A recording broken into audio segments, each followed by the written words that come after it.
anxious folk. My name is Lauren. I am your host, and today's episode is going to be just a quick one because I have a very sore throat. But what we're going to be talking about is why repetition is the most important aspect of doing exposure therapy. And I want to preface this episode by saying that when I talk about exposure therapy, what I mean by that is just anything that is exposing you to the things that you're afraid of. So if you're somebody who deals with agoraphobia, panic attacks, kind of avoidance of things, and you feel limited by that, then I'm talking about just going and doing those things that you feel limited with. So if for you it's getting in the car, I'm talking about getting in the car. If for you it is going out with friends, I'm talking about going out with friends or putting yourself in a social situation. I don't mean exposure therapy in the way of this like strict kind of plan that you might do with a therapist about like, okay, so this day I'm gonna do 5 minutes of exposing myself to the fear, and then the next day I'm gonna do 7 minutes of exposing myself to the fear. You can do that and that's fine, and that's probably a great idea, but what I personally found was that keeping exposure therapy very unplanned and very loose kind of catapulted me into feeling more capable in multiple areas, as opposed to just saying, okay, so I'm going to do exposure therapy by getting in the car once every day, and then feeling quite capable with being in the car, but still feeling unable to do other things, if that kind of makes sense. I hope it does. But yeah, so when I use the term exposure therapy, I'm just talking about going out and doing the shit that scares you in whatever way, shape, or form, and that may vary from day to day. But the most important thing with exposure therapy is the repetition, because if you do something once, that's all well and good, but it's the repetition that is going to cement that behavior into not only your physical state, but your emotional state, your beingness. Like, your body is going to remember that, your mind is going to remember it, your emotions are going to remember it, so long as you repeat it. And I kind of thought of a bit of a cheesy metaphor for this for this point that I'm making, and just stay with me if you can. I know it's not the best of metaphors, but it kind of made sense to me.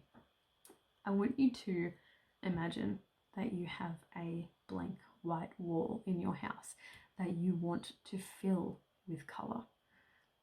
You have this, amazing idea of how you want this wall to look. It's going to be spectacular, but right now it's just a blank white wall, and you can kind of look at that wall and think, I don't know how I'm going to get it to how I want it to look, but I think, I have this good idea in my head of how I want that wall to look, and so I'm just going to start painting, and hopefully by tonight or tomorrow I'll have it looking the way I want it to look. If you've ever painted a wall, you'll probably know that that's not how it really goes down. I remember watching the movie 50 First Dates. Sorry, this is kind of a segue here, but 50 First Dates, and where she's like painting that mural in her house, and I remember just watching that and thinking like, oh yeah, painting a wall looks fun. Painting a wall is not like that. You aren't standing there just singing the Beach Boys or whatever song it is that she's singing. That was a terrible deviation from my point. I apologize. The point is, painting a wall is not as easy as it seems. But so you have this blank white wall and you have your paint, and so you start painting. And after about an hour of painting, you stand back and you think, not only am I nowhere near done, but the parts that I've painted, you can still see the white wall. Like, this doesn't look the way I thought it was going to look after I've painted it. And that's when you think, okay, this is going to take longer than I expected.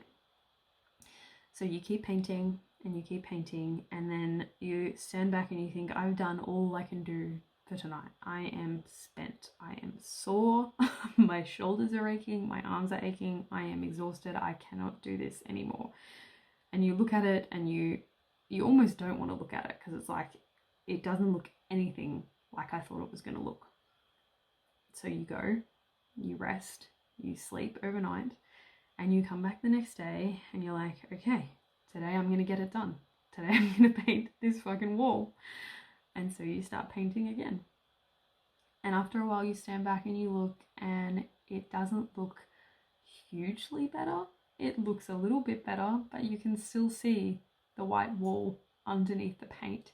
And that's when you kind of realize, this is not as fun as I thought it was going to be. This is going to take forever. I think I've bitten off more than I can chew here.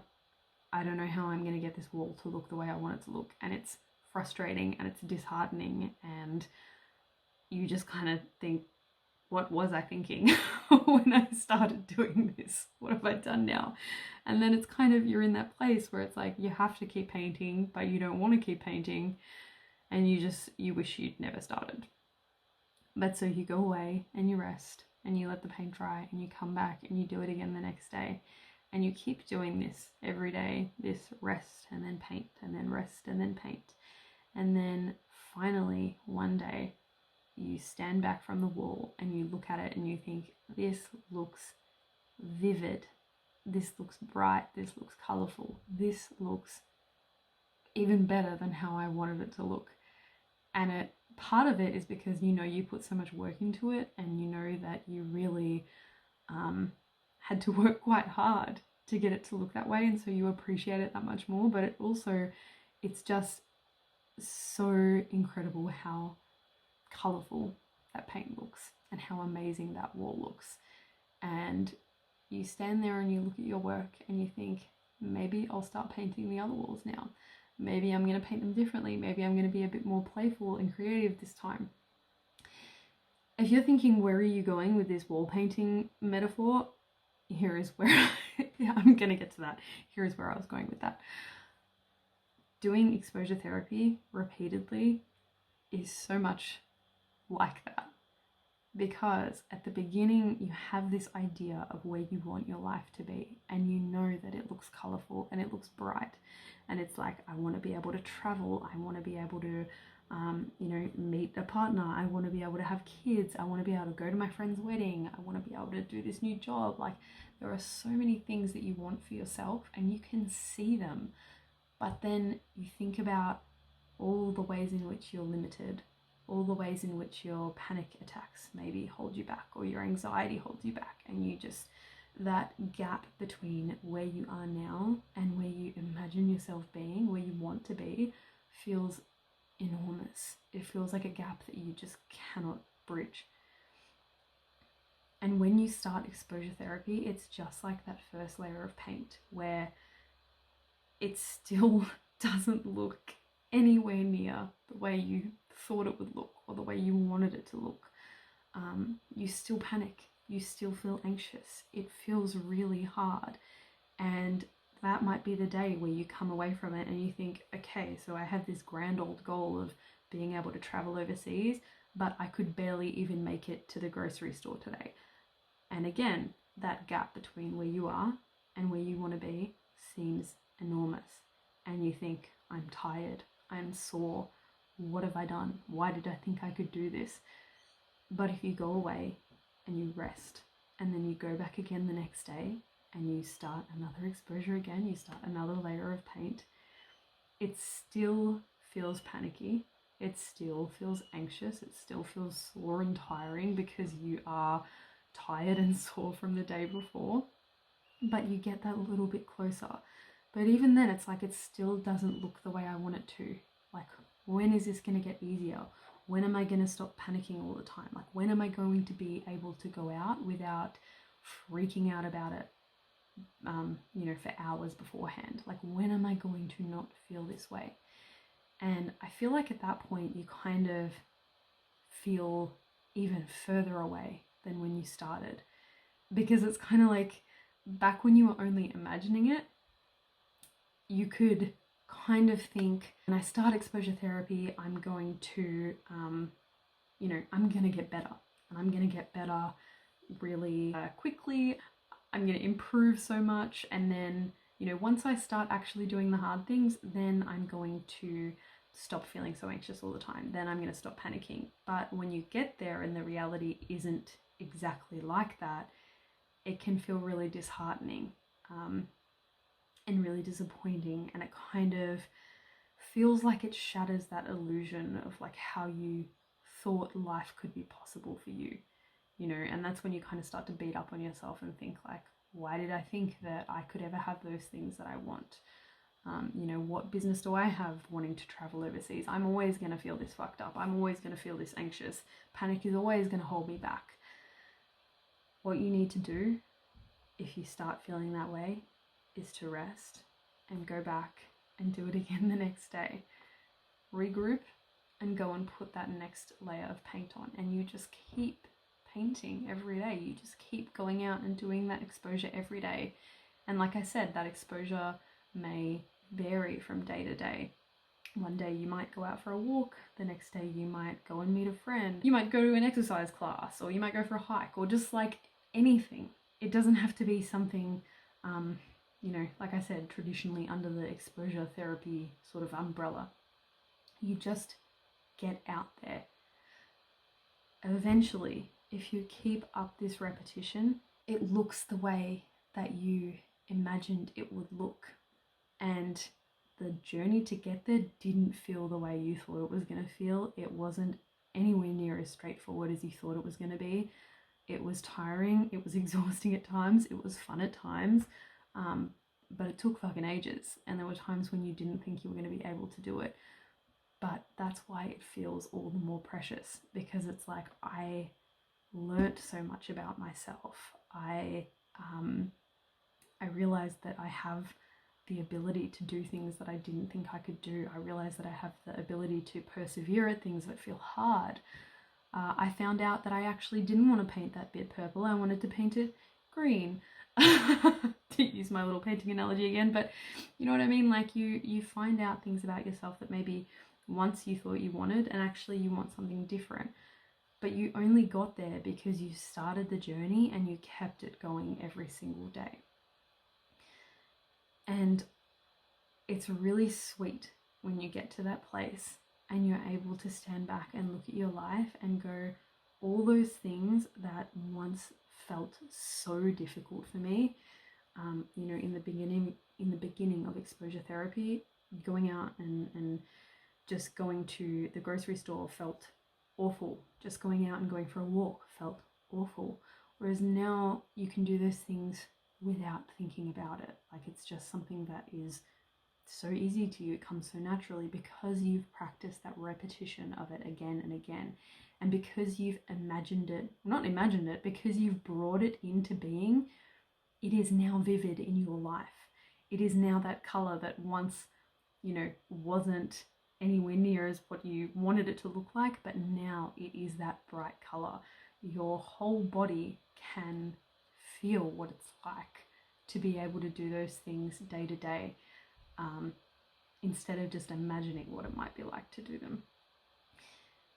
That is why repetition is so important, and that is also why repetition and exposure therapy isn't always going to feel the way we expect it to feel. You've probably heard the phrase recovery isn't linear, meaning that it's not like you start one day and you just gradually improve day by day by day by day until you're suddenly cured. It doesn't work like that. But what it does work like is that the more you repeat being able to hang out beyond your comfort zone every day, the more that comfort zone stretches, the more it bends, the more it expands enough to encompass all of those things that you actually wanted for yourself, but you hadn't yet started working towards. I would really love to hear about your experiences with exposure therapy, and again, I'm saying that in the loosest possible way, let me know what colours you are imagining for your life. What are those things that you want for yourself, that you want to bring into your life in a really vivid way? Let me know, and hopefully I'll be able to share some of those in the next episode. Also, if you would like to be a guest on Us Anxious Folk, I would love to hear your anxiety story. And I also have a bit of a treat, I think, for the next episode, which is going to be a little bit different to the usual format, but I think and hope you guys will really enjoy it. I hope you've all had a really great day. I hope you've enjoyed this episode, and I will see you next time. Take care.